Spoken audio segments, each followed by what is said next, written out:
Okay, Briefing.Smullin, Starbucks Corporation.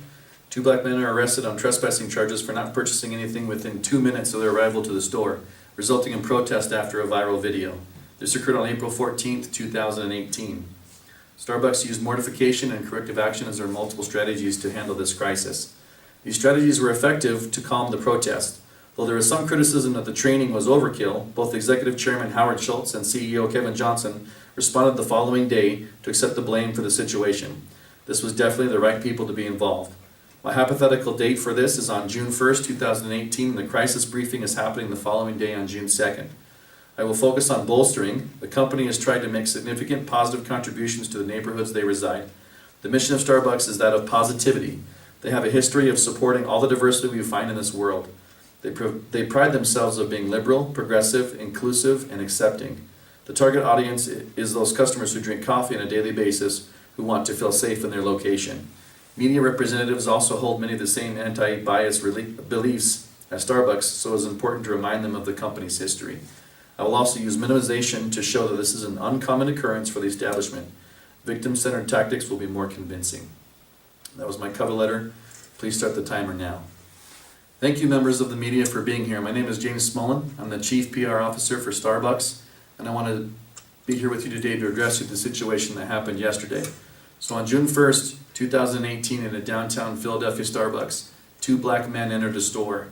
One asked to use the restroom. The manager responded that he could not use the restroom because he was not a paying customer. In less than 2 minutes after this exchange, these two men were arrested because the police were called by this manager and arrested them on charges of trespassing. A video was taken in the store of this incident, which was posted on Twitter, which has now been viewed by over 8 million people, and because of this video, protests have ensued. I want to take some time today to discuss with you and hope to calm the emotions down around this issue, and I want to share with you some thoughts and some feelings from our Executive Chairman, Howard Schultz, and our CEO, Kevin Johnson. They've posted letters on the Starbucks.com if you would like to read their thoughts and views on this incident. So again, Starbucks' mission has always been to put our people first. We want to make sure that we have them and they're our goal. This has never changed, and this will continue to always be the case, to put our people first. And we want to make sure that we take this example, that we can train our management and train our people, who we call our partners. So to do this, Starbucks has always had to focus on our community.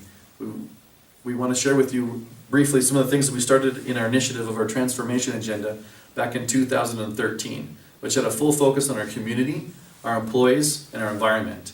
So within our community, Starbucks is committed to be able to work with the nonprofit organizations. Stores in each of their areas are to be able to work with a nonprofit organization, and 5 to 15 cents of every transaction will be donated to that nonprofit organization. To further better and train our employees, any employee that works 20 more hours in the store will be offered an assistance program in their college tuition to be able to get a higher education. And Starbucks has strived to hire veterans within their local communities.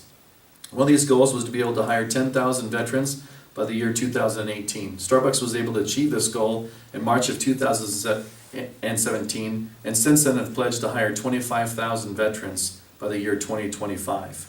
And we feel this is a great commitment to our communities, and we want to be able to show that we have a commitment also to ourselves and to our community. This is not the normal. This is not a situation where we felt that this was coming to practice. We realize that with 28,000 stores across the country or across the globe, there will be times where managers will institute their own policies. This was certainly the case in this incident. This local manager had instituted a policy that if there were non-paying customers in the store, they would be asked to leave. And if they weren't asked to leave, the police would be called.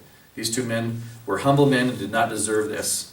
And Starbucks takes full responsibility of this as a management decision, and that we're going to make a full focus on training our employees, training our management, and making sure that they are aware that this racial biases do not happen again.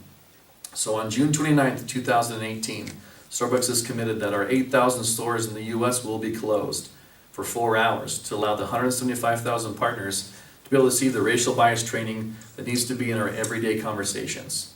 This needs to be part of our employee training and will be so.